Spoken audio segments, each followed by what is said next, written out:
ओम शांति। प्रातः मूल्य ओम शांति। बाप दादा 19/3/2025 के परमात्मा मधुर माँ बाप। मीठे बच्चे, तुम्हें इस पुरानी दुनिया पुराने शरीर से जीते जी मरकर घर जाना है। इसलिए देह अभिमान छोड़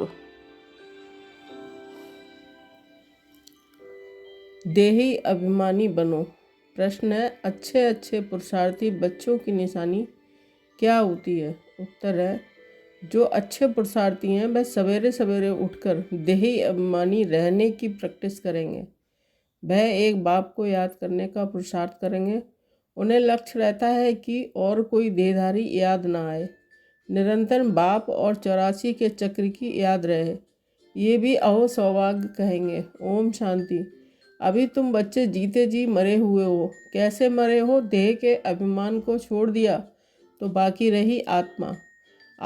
शरीर तो खत्म हो जाता है, आत्मा नहीं मरती है।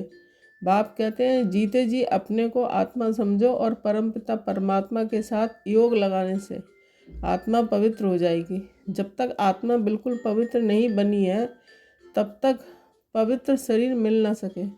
आत्मा पवित्र बन गई तो फिर वह पुराना शरीर आप ही छूट जाएगा। जैसे सर्प की खल ऑटोमेटिकली छूट जाती है, उनसे ममत्व मिट जाता है। वह जानता है कि हमको नई खल मिलती है, पुरानी उतर जाएगी। हर एक को अपनी अपनी बुद्धि तो होती है ना। अभी तुम बच्चे समझते हो कि हम जीते जी इस पुरानी दुनिया से, पुराने शरीर से मर चुके हैं। फिर तुम आत्मा भी शरीर छोड़ कहाँ जाएंगी? अपने घर। पहले पहले तो ये पक्का याद करना है, हम आत्मा हैं, शरीर नहीं। आत्मा कहती है, बाबा हम आपके हो चुके, जीते जी मर चुके हैं। अब आत्मा को फरमान मिला हुआ है कि मुझ बाप को याद करो तो तुम तमो प्रधान से सतो प्रधान बन जाएंगे। ये याद का अभ्यास पक्का चाहिए। आत्मा कहती है, बाबा आप आए हैं तो हम आपके ही बनेंगे। आत्मा मेल है ना कि फीमेल? हमेशा कहते हैं हम भाई भाई हैं। ऐसे थोड़े ही कहते हैं कि हम सब सिस्टर्स हैं। सब बच्चे हैं, सब बच्चों को वर्षा मिलना है। अगर अपने को बच्ची कहेंगे तो वर्षा कैसे मिलेगा? आत्माएं सब भाई भाई हैं। बाप सबको कहते हैं कि रूहानी बच्चों मुझे याद करो। आत्मा कितनी छोटी है, ये है बहुत महीन समझने की बात। बच्चों को याद ठहरती नहीं है। सन्यासी लोग दृष्टांत देते हैं कि मैं भैंस हूँ, मैं भैंस हूँ। ऐसा कहने से फिर भैंस बन जाते हैं। अब वास्तव में भैंस कोई बनते थोड़े ही हैं। बाप तो कहते हैं कि अपने को आत्मा समझो। ये आत्मा और परमात्मा का ज्ञान तो कोई को है नहीं, इसलिए ऐसी ऐसी बातें कह देते हैं। अब तुमको देही अभिमानी बनना है। तुम आत्मा है, ये पुराना शरीर छोड़, हमको जाए नया लेना है। मनुष्य मुख से कहते भी हैं कि आत्मा स्टार है, भ्रष्टि के बीच में रहती है। फिर कह देते हैं अंगुष्ठे मिसल है। अब सितारा कहाँ, अंगुष्ठ कहाँ? और फिर मिट्टी के शालिग्राम बेड बनाते हैं। इतनी बड़ी आत्मा तो हो नहीं सकती। मनुष्य देह अभिमानी है ना, तो बनाते भी मोटे रूप में है। ये तो बड़ी सूक्ष्म महिमता की बातें हैं। भक्ति भी मनुष्य एकांत में कोठी में बैठ करते हैं। तुमको तो गृहस्थ व्यवहार में, धंधे आदि में रहते हुए बुद्धि में ये पक्का करना है कि हम आत्मा हैं। बाप कहते हैं कि मैं तुम्हारा बाप भी हूँ, इतनी छोटी बिंदी हूँ। ऐसे नहीं कि मैं बड़ा हूँ, मेरे में सारा ज्ञान है। आत्मा और परमात्मा दोनों एक जैसे ही हैं, सिर्फ उनको सुप्रीम कहा जाता है। ये ड्रामा में नूर है। बाप कहते हैं कि मैं तो अमर हूँ। मैं अमर ना होता तो तुमको पावन कैसे बनाऊँ, तुमको स्वीट चिल्ड्रन कैसे कहूँ? आत्मा ही सब कुछ करती है। बाप आकर देही अभिमानी बनाते हैं, इसमें ही मेहनत है। बाप कहते हैं कि मुझे याद करो और कोई को याद ना करो। योगी तो दुनिया में बहुत है। कन्या की सगाई होती है तो फिर पति के साथ योग लग जाता है ना। पहले थोड़ा ही था, पति को देखा फिर उनकी याद में रहती है। अब बाप कहते हैं माँ में कम याद करो। ये बहुत अच्छी प्रैक्टिस चाहिए। जो अच्छे अच्छे पुरुषार्थी बच्चे हैं वह सवेरे सवेरे उठकर देही अभिमानी रहने की प्रैक्टिस करेंगे। भक्ति भी सवेरे करते हैं ना, अपने अपने इष्ट देव को याद करते हैं। हनुमान की भी कितनी पूजा करते हैं, लेकिन जानते कुछ भी नहीं है। बाप आकर समझाते हैं कि तुम्हारी बुद्धि बंदर मिसल हो गई है। अब फिर तुम देवता बनते हो। अभी ये है पतित तमो प्रधान दुनिया। अभी तुम आए हो बेहद के बाप के पास। मैं तो पुनर्जन्म रहित हूँ। ये शरीर इस दादा का है। मेरा कोई शरीर का नाम नहीं है। मेरा नाम ही है कल्याणकारी शिव। तुम बच्चे जानते हो शिव बाबा कल्याणकारी आकर नरक को स्वर्ग बनाते हैं। कितना कल्याण करते हैं नरक का, एकदम विनाश कर देते हैं। प्रजापिता ब्रह्मा द्वारा अभी स्थापना हो रही है। ये है प्रजापिता ब्रह्मा मुख्य वंशावली। चलते चलते एक दो को सावधान करना है, मन मनाओ। बाप कहते हैं मुझे याद करो तो विक्रम विनाश होंगे। पतित पावन तो बाप है ना। उन्होंने भूल से भगवान वाच के बदले श्री कृष्ण भगवान वाच लिख दिया है। भगवान तो निराकार है। उनको परमपिता परमात्मा कहा जाता है। उनका नाम है शिव। शिव की पूजा भी बहुत होती है। शिव काशी कहते रहते हैं। भक्ति मार्ग में अनेक प्रकार के नाम रख दिए हैं। कमाई के लिए अनेक मंदिर बनाए हैं। असली नाम है शिव। फिर सोमनाथ रखा है।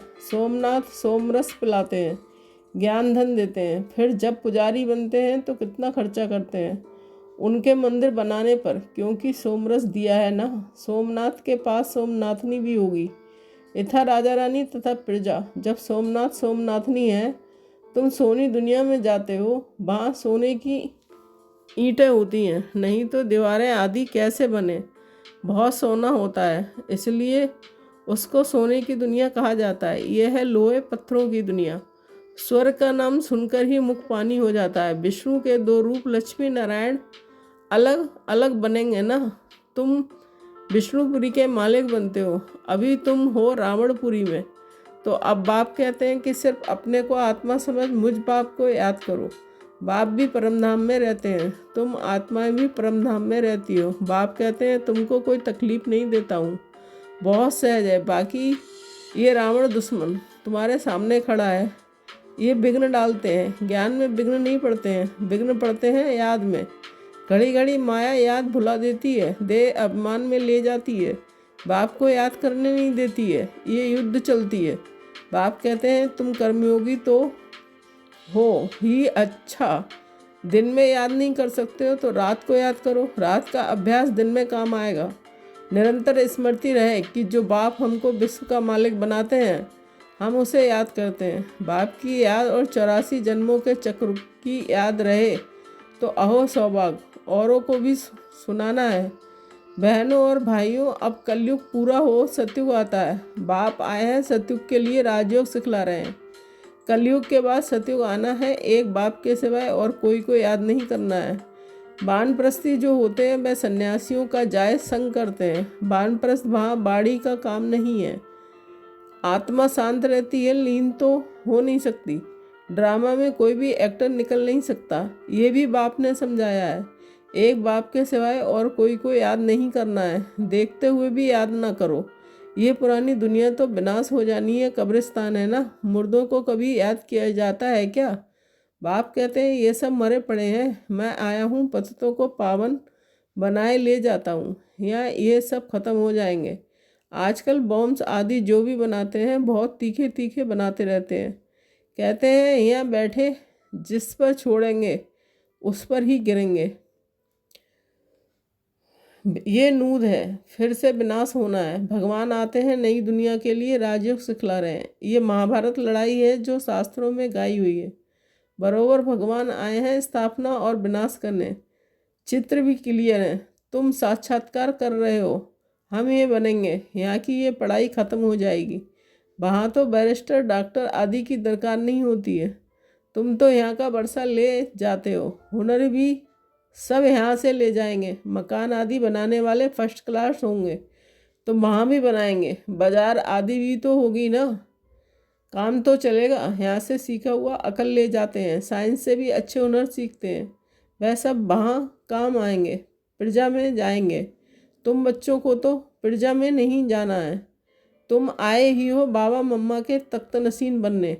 बाप जो श्रीमत देते हैं उस पर चलना है। फर्स्ट क्लास श्रीमत तो एक ही देते हैं कि मुझे याद करो। कोई का भाग अनायास भी खुल जाता है, कोई कारण निमित्त बन पड़ता है। कुमारियों को भी बाबा कहते हैं शादी तो बर्बादी हो जाएगी, इस गटर में मत गिरो।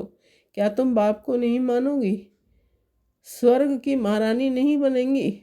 अपने साथ प्रण करना चाहिए कि हम उस दुनिया में कभी नहीं जाएंगे, उस दुनिया को याद भी नहीं करेंगे। शमशान को कभी याद करते हैं क्या? यहाँ तो तुम कहते हो कहाँ ये शरीर छूटे तो हम अपने स्वर्ग में जाएं। अब 84 जन्म पूरे हुए, अब हम अपने घर जाते हैं। औरों को भी यही सुनाना है। ये भी समझते हो कि बाबा बिगड़ सतयुग की राजाई कोई दे नहीं सकता। इस रथ को भी कर्म भोग तो होता है ना। बाप दादा की भी आपस में कभी रूरुहान चलती है। ये बाबा कहते हैं बाबा आशीर्वाद कर दो, खांसी के लिए कोई दवाई करो या छूमंतर से उड़ा दो। कहते हैं नहीं, ये तो भोगना ही है। ये तुम्हारा रथ लेता हूँ, उसके एवज में ही देता ही हूँ, बाकी ये तो तुम्हारा हिसाब किताब है। अंत तक कुछ न कुछ होता रहेगा। तुम्हें आशीर्वाद करूँ तो सबको और करना पड़ेगा। आज ये बच्ची यहाँ बैठी है, कल ट्रेन में एक्सीडेंट हो जाता है, मर पड़ती है। बाबा कहेंगे ड्रामा। ऐसे थोड़े ही कह सकते हैं कि बाबा ने पहले क्यों नहीं बताया। ऐसा कायदा नहीं है। मैं तो आता हूँ पतित से पावन बनाने, ये बतलाने थोड़े ही आया हूँ कि ये हिसाब किताब तो तुमको अपना चुकतू करना है। इसमें आशीर्वाद की बात नहीं है। इसलिए जाओ सन्यासियों के पास। बाबा तो बात ही एक बताते हैं कि मुझे बुलाया ही इसलिए है कि हमको आकर नरक से स्वर्ग में ले जाओ। गाते भी हैं पतित पावन सीताराम, परंतु अर्थ उल्टा निकाल दिया है। फिर राम की बैठ महिमा करते हैं रघुपत राघव राजा राम। बाप कहते हैं इस भक्ति मार्ग में तुमने कितने पैसे गंवाए हैं। एक गीत भी है ना, क्या कौतुक देखा डॉट डॉट, देवियों की मूर्तियां बनाए पूजा कर फिर समुद्र में डुबो देते हैं। अब समझ में आता है कितने पैसे बर्बाद करते हैं। फिर भी ये होगा। सतयुग में तो ऐसा काम होता ही नहीं है। सेकंड बाई सेकंड की नूद है। कल्प बाद फिर यही बात रिपीट होगी। ड्रामा में बड़ा अच्छी रीति समझाना चाहिए। अच्छा कोई जास्ती नहीं याद कर सकते हैं तो बाप कहते हैं सिर्फ अल्फ और बे, बाप और बादशाही को याद करो। अंदर में यही धुन लगा दो कि हम आत्मा कैसे 84 जन्मों का चक्र लगाकर आई हैं। चित्रों पर समझाओ, बहुत सहज है। ये है रूहानी बच्चों से रूहान। बाप रूहान करते ही हैं बच्चों से, और कोई से तो कर ना सके। बाप कहते हैं अपने को आत्मा समझो, आत्मा ही सब कुछ करती है। बाप याद दिलाते हैं कि तुमने 84 जन्म लिए हैं, मनुष्य ही बने हैं। जैसे बाप ऑर्डिनेंस निकालते हैं कि बेकार में जाना नहीं है, ऐसे भी ऑर्डिनेंस निकालते हैं कि किसको रोना नहीं है। सतयुग त्रेता में कभी कोई रोते नहीं है, छोटे बच्चे भी नहीं रोते। रोने का हुक्स नहीं है। भय है ही हर्षित रहने की दुनिया। उसकी प्रैक्टिस सारी यहाँ करनी है। अच्छा, मीठे मीठे सिकील दे बच्चों के प्रति माता पिता बाप दादा का याद प्यार गुड मॉर्निंग। रूहानी बाप की रूहानी बच्चों को नमस्ते। हम रूहानी बच्चों की रूहानी माता पिता बाप दादा को याद प्यार गुड मॉर्निंग, नमस्ते नमस्ते। शुक्रिया बाबा, शुक्रिया। धारणा के लिए मुख्य सार 1 पॉइंट। एक बाप से आशीर्वाद मांगने के बजाय याद की यात्रा से अपना सब हिसाब किताब चुकतू करना है। पावन बनने का पुरुषार्थ करना है। इस ड्रामा को यथार्थ रीति समझना है। सेकंड, इस पुरानी दुनिया को देखते हुए भी याद नहीं करना है। कर्मयोगी बनना है। सदा हर्षित रहने का अभ्यास करना है, कभी भी रोना नहीं है। वरदान, प्रवृत्ति में रहते हुए मेरेपन का त्याग करने वाले सच्चे ट्रस्टी मायाजीत भव। स्पष्टीकरण, जैसे गंदी में कीड़े पैदा होते हैं, वैसे ही जब मेरापन आता है तो माया का जन्म होता है। मायाजीत बनने का सहज तरीका है स्वयं को सदा ट्रस्टी समझो। ब्रह्मा कुमार माना ट्रस्टी। ट्रस्टी की किसी में भी अटैचमेंट नहीं होती है, क्योंकि उनमें मेरापन नहीं होता है। गृहस्थी समझेंगे तो माया आएगी, और ट्रस्टी समझेंगे तो माया भाग जाएगी। इसलिए न्यारे होकर फिर प्रवृत्ति के कार्य में आओ तो माया प्रूफ रहेंगे। स्लोगन, जहाँ अभिमान होता है वहाँ अपमान की फीलिंग जरूर आती है। अव्यक्त इशारे, सत्यता और सभ्यता रूपी कल्चर को अपनाओ। आपकी आंतरिक स्वच्छता, सत्यता, उठने में, बैठने में, बोलने में, सेवा करने में लोगों को अनुभव हो, तब परमात्मा प्रत्यक्षता के निमित्त बन सकेंगे। इसके लिए पवित्रता की समाज सदा जलती रहे। जरा भी हलचल में ना आए। जितना पवित्रता की समा अचल होगी उतना सहज सभी बाप को पहचान सकेंगे। ओम शांति। Thank you Baba.